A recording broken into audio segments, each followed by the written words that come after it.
Hi there, it's Sam from poodles.co.uk. Thank you very much for joining me today. Today's project is this one. I'm creating a little box for a couple of little Easter eggs.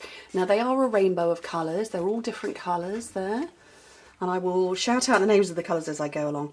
But I got my box of Easter eggs. They were from John Lewis and not the cheapest in the world. It was £8, but I got 8. Well, I would have got 8 had I not eaten one pair. Oops.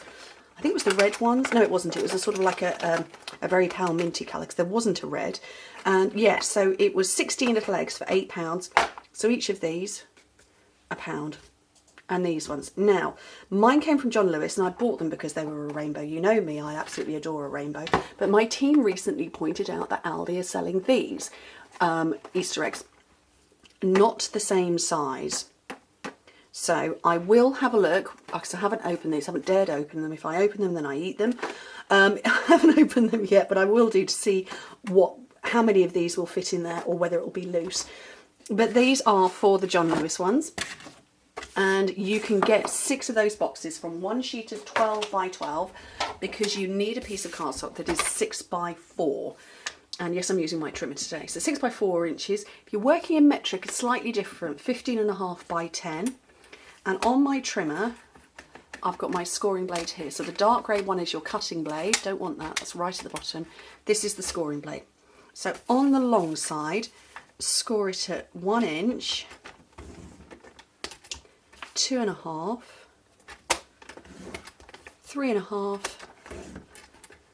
and don't get your jumper caught in it, and 5 inches, which in metric is 2.5, 6.5, 9 and 13. And then turn it round and score it at 1 inch. So I'm actually going to take this measurement over here. 1 inch and 3 inches. Just for easy purposes. I'm just going to go and score it at 1 inch on both sides. And that's 2.5 centimetres. Now the finished dimensions of the box, if you have different sized chocolate foiled eggs, 1 inch by 1.5 by 2 inches, which in metric is 2.5 by 4 by 5 centimetres. And how cute is that? So cute. Right, we're going to fold and burnish and cut, and then I'm going to do my die cutting because it is a die that has created this little window here on the front.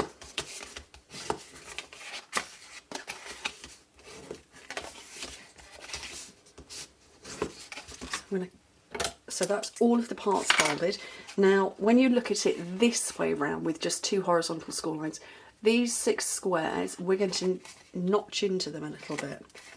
Because it's such a very small box, you do need to notch.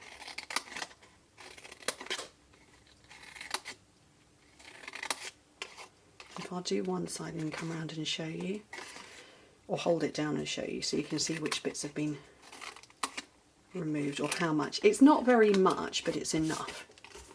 So you can see all those little gaps. So just do the same on both sides. So you're cutting into the square but keeping the rectangle straight.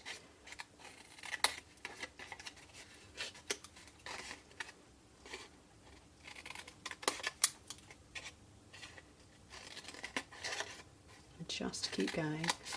You could do tone on tone stamping on this, but I decided that I wanted to keep mine quite simple, mostly because it was going to be for my small boys, and just the decoration. And I will show you how to make that flower in a minute. That's all part of the tutorial. Okay, so I'm going to grab my magnetic platform, my big shot, my magnetic platform, clear cutting plate, and what I've got here are the Rainbow Builder dies, which I love these. I have used these so much, as you can see. And then in amongst here you've got clouds, and then we've got this little half cloud one here. That would be my doorbell jangling. And you need to pop it down towards the bottom.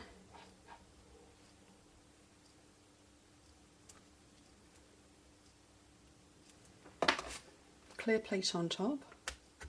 And I'm just going to run this through the big shot. And I've just wobbled it. Oh, and I've just wobbled it and knocked over my scoring tool.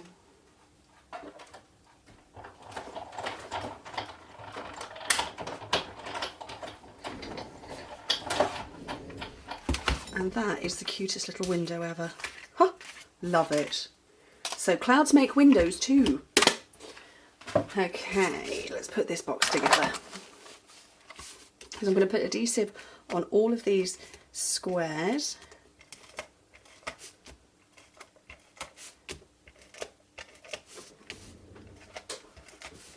And this one here. So this is the lid, so I'm going to put that one together first. And then come round and work on the base.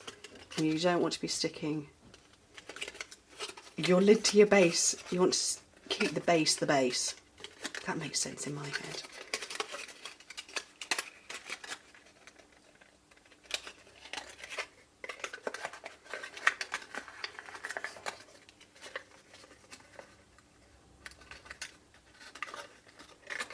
There we go. So that's the box with its own little lid. And let's have a look and see if these Aldi chocolates will...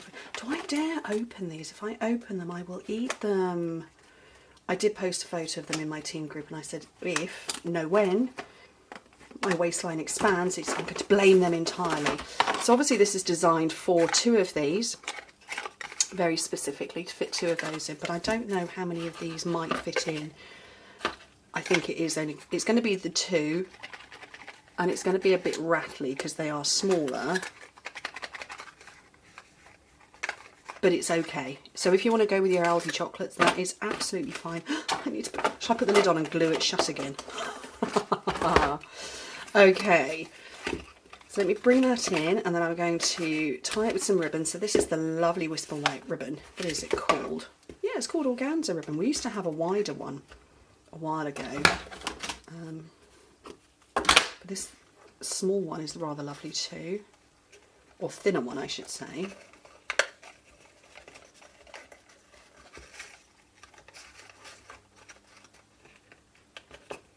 And because it's for my boys, I tied a knot and then I stuck a bow on it. Oh, stuck a flower on it, but you know, they don't care, there's chocolate inside.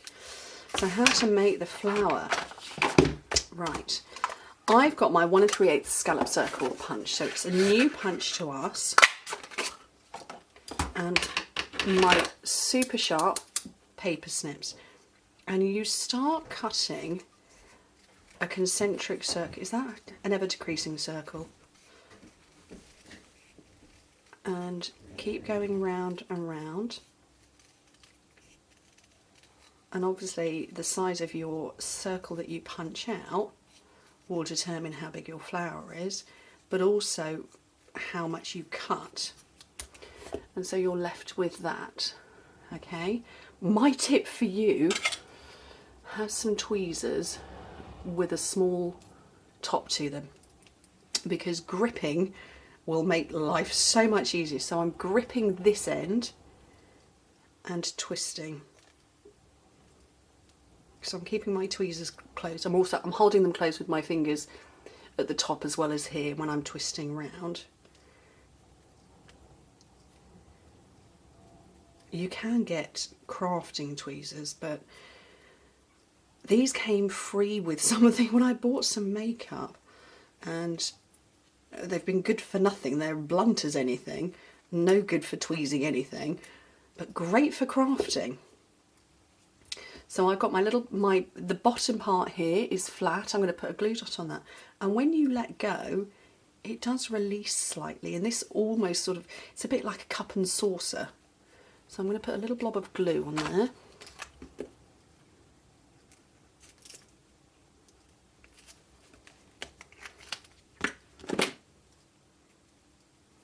And hold it in place with my fingers, just to let that glue dry. And I'll bring in the other colours. So that's Emerald Envy. I've got Daffodil Delight. Oh, that one's popped off a bit. This one's Cajun Craze. I've got Melon Mambo. I've got Sweet Sugar Plum there and Perfect Plum. And this one is Tangerine Tango. And it's probably not going to dry before I switch the camera off, but it will be by the time I finished filming. I'm ready to take photos. And that is really cute. Look, it's popped off. I'll have to hold that for a little bit longer after I've turned off the camera. But they are so sweet, aren't they? And there wasn't a red. This is kind of a red, but it was more Cajun craze. Aren't they lovely? Anyway, thank you ever so much for joining me. Hope to speak to you very soon. Bye.